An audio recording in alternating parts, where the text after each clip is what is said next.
जब हम किसी वस्तु को रगड़ते हैं तो उसके अंदर से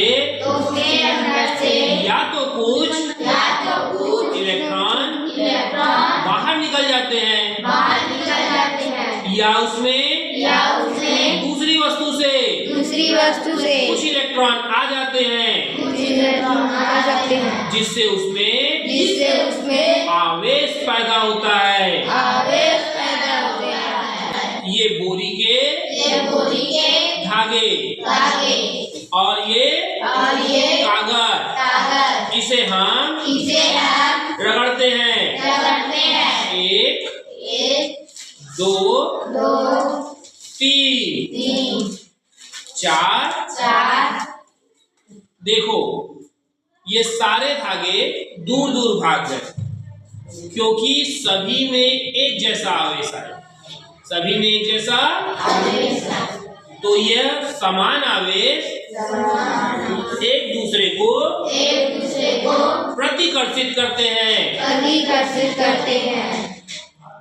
अब कागज में कोई दूसरा आवेश होगा और प्लास्टिक में कोई दूसरा आवेश, तो प्लास्टिक के आवेश एक दूसरे को प्रतिकर्षित किए इसलिए दूर दूर है। कागज को पास लाते हैं, देखते हैं क्या होता है। देखो हल्का हल्का खींच रहा है क्योंकि कागज का आवेश और प्लास्टिक का आवेश अलग अलग है। विपरीत आवेश एक दूसरे को आकर्षित करते हैं। समान आवेश एक दूसरे को प्रतिकर्षित करते हैं और विपरीत आवेश आकर्षित करते हैं। एक जैसे एक दूसरे को दूर ढकेलेंगे। अलग अलग प्रकार के एक दूसरे को अपनी ओर खींचते हैं। इसी को कहते हैं स्थिर विद्युत। यदि हम इसे अपने हाथ से छूकर नीचे कर देते हैं, इसका आवेश हमारे शरीर से होकर धरती में चला गया।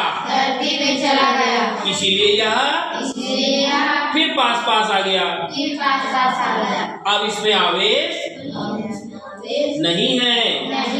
यदि हम पुनः रख लेंगे तो पुनः आवेश आ जाता है।